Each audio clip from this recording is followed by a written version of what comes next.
मला 40 किलो 2300 जे जावं ग बारे काय भाव लागला हिने डायरेक्ट साखर टाकलं नाही भोका बोका काय आणला होता गाव डायरेक्ट कप हे चहा किती चहा दाखवा गायची यांचा तुम्ही किती किती चहा घेता डायरेक्ट शिंगलातून बाहेर पडतो डायरेक्ट कप बसीमध्ये असा चहा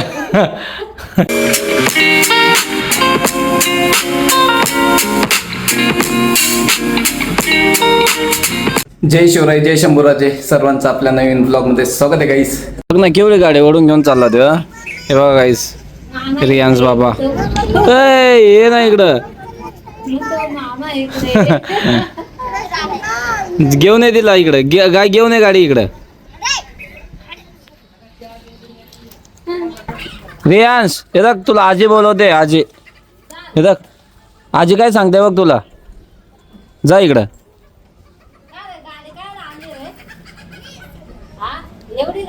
रियांश बघ त्याची गाडी आणली हो आयशा कुठे घेऊन चालला तिकडं घेऊन जाशील तू बरोबर गाडी घेऊन जाशील ने म्हणणे ना तशी ना ओढू ना बसून जा ना जागा आणि दबाय त्याला घेऊन जाय बसून घे मस्तपैकी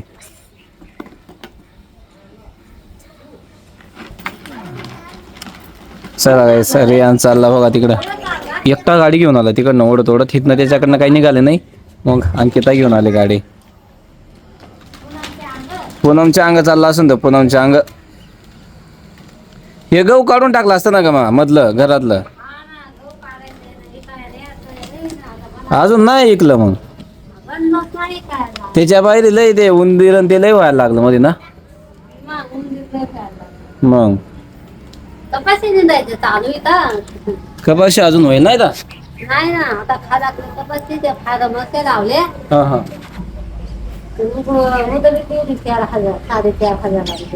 हा बरंच ताण होऊन गेलं असं मला गाईज आता कपाशी निंदायचं चालू आहे आपल्या शेतामध्ये काम सो अजून निंदायचं झालं नाही मम्मी त्या म्हणे ते झालं की मग घरातले जे गहू आहेत ना ते काढायचे कारण घरामध्ये इतके गहू आहेत ना थैल्यान त्या ठेवले त्याच्यामुळे भरपूर उंदीर झालेले आहेत सो चला आता मम्मी त्या स्वयंपाक करतील आत्ताच आल्या शेतातून आणि गवारे त्या पण थोडंसं काम चालू असतं गाईज मध्येच म्हणजे 2-4 दिवस झालं का पुन्हा गवारे येऊन जातात सो त्याच्यामुळे कामामुळे ना त्यांना जमतच नाही गव्हाचं काय येऊन लागला परत हा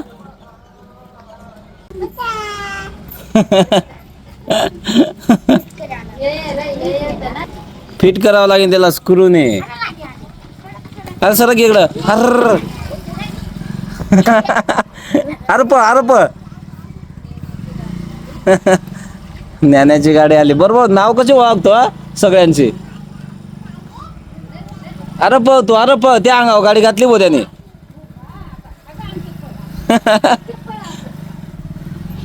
खरं नाही याच बरं झालं तुम्ही झालं हे तर आत्ता आले 6 वाजता 6-6:30 वाजता एवढा टाइम थांबतो मग काय निघायला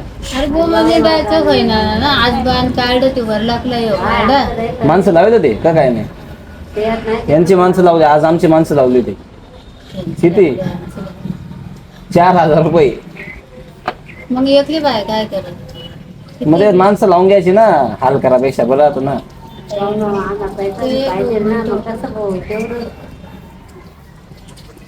लावून घ्यायची माणसं काय हाल करा 40 किलो 2300 जे जावं ग बारे काय भाव लागला किती 40 किलो होत्या ना आणि कितीच्या झाल्या 2330 2300च्या मग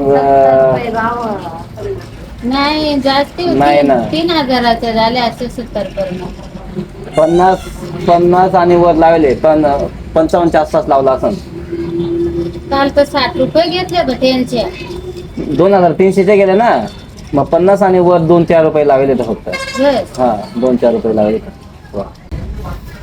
कारण 2000 सीधा मागाच्या भाव कमी झाला असेल ना मग.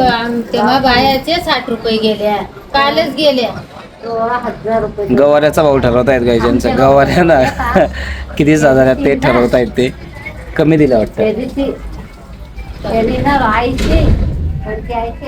होत्या ना 16,000 रुपये तोटा आला त्याला. आणि मग काय व्यापाऱ्यांना तसंच राहतं ना, आला का मग चांगला तोटा येतो, नाही तर मग व्यापाऱ्यांना तसं नाही, मग त्याची माई त्यांची सारखं गेलं हा पाहिजे. त्यांची किती घेतली? 60 रुपये. मग लय कमी घेतले ना त्यावाले. खबर कमी घेतले तेच म्हणून राहिलं. 20 रुपये मावशीने काढले. 20 नाही गे 30. चला आता मम्मी त्या पण आता आल्या थोड्या वेळापूर्वी, जाऊयात आपण मागे. चला गाईस हे बघा चहा ठेवला यांनी.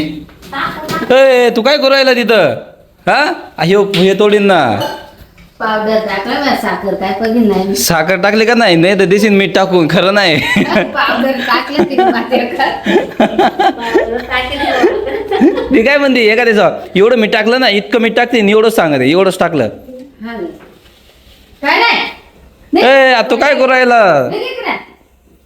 अरे हा त्या घरी जाय ना तिकडं. मग ते बापाने पावाचं तू डाळलेली नाही.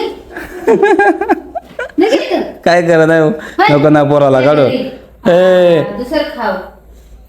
तानू बाबाचं घर आहे म्हणा, तानू बाबाचं घर आहे मायावल्या. सांग. कारभारी त्या प्यायला आला इथं बसला हा आणि साखर हिने डायरेक्ट साखरच टाकलं नाही. कारभारी नाही गे, गोकुळ बाबा होता ना. एक सौ गोकुळ बाबाला बी आणि कारभारीला बी वाटत. खरं नाही तेव्हा आलं. सकाळी भाजी काय केली होती? हा भोका. बोका काय आणला होता भाऊ?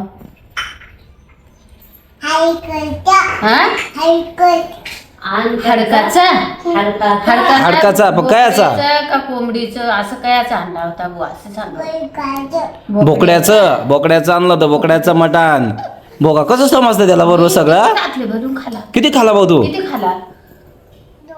नाही दोन. तू किती खाला? पप्पाने किती खाला?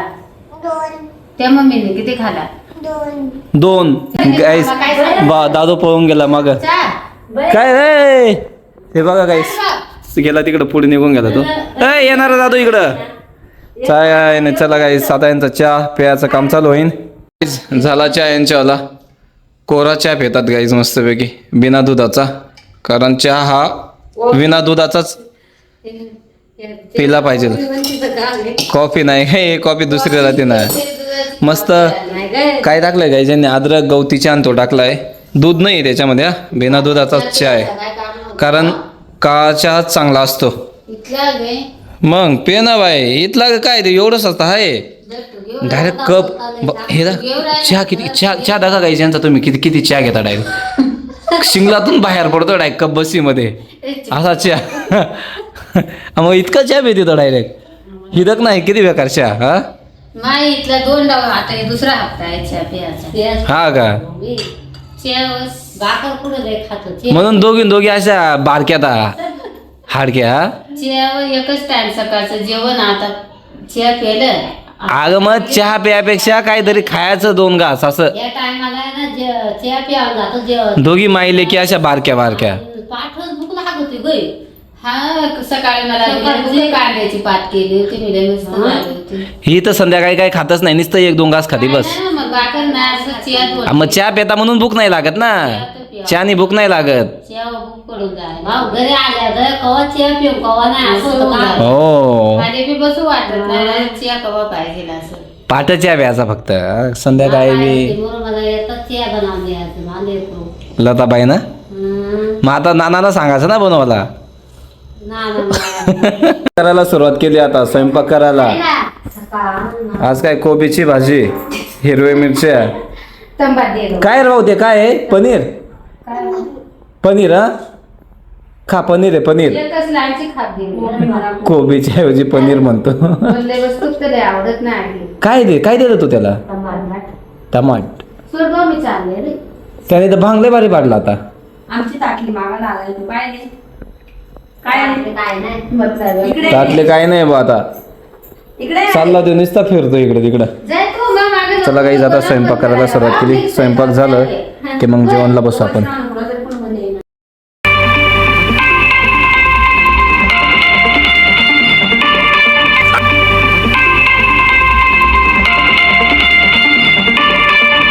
झाले गाईज. चला आता चपात्या टाकतायत मम्मी त्या. मस्तपैकी स्वयंपाक झाला की जेवण करून घेऊयात. चला मस्तपैकी स्वयंपाक झालाय. कोबीची भाजी केलेली आहे हिरव्या मिरच्यामध्ये आणि चपात्या केल्या आहेत. आता मस्तपैकी जेवण करून घेऊयात. वाढून देत आहेत मम्मी त्या. मी पण दुपारी थोडं लेट जेवण केलं सो भूक लागून गेली मग लवकर बसून जाते मी आता. बस बस बस. चला या जेवणला. जेवण झालं मस्तपैकी. आता चला मम्मी त्या जेवणला बसलेल्या आहेत. सो चला आपण जाऊयात पुढे आता पुढच्या घरी. हे बघा काहीच इथं मी तुम्हाला आता थोड्या वेळापूर्वी बोललो होतो ना. हे बघा हे आपल्या गव्हाच्या थैल्या आहेत इथं. गहू काय हरभरा आणि ते. सो ह्याच्यामुळे ना बरेच उंदरं झालेले आहेत. आणि इथं बघा त्यांनी ना गहू जे गोणे आहेत ना त्या काही फोडून टाकले असतील त्याच्यामुळे गहू पण खाली सांडलेला आहे पूर्ण. सो आता त्याला ना आता थोडं शेतांचं काम चालू आहे शेतामध्ये. सो त्याच्यामुळे ते बनतच नाही मम्मी त्यांना साफसफाई करून ठेवायला. सो शेतातलं काम संपलं की मग ते साफसफाई करतील. सो चला मग आपण आजचा ब्लॉग इथं स्टॉप करूयात. आणि नक्कीच ब्लॉग आवडला असेल तर आपल्या ब्लॉगला लाईक करा. आणि आपल्या चॅनलवर जर नवीन असाल तुम्ही तर चॅनलला नक्कीच सबस्क्राईब करा. भेटूयात आपण नेक्स्ट ब्लॉगमध्ये. Thank you so much for watching. Bye bye.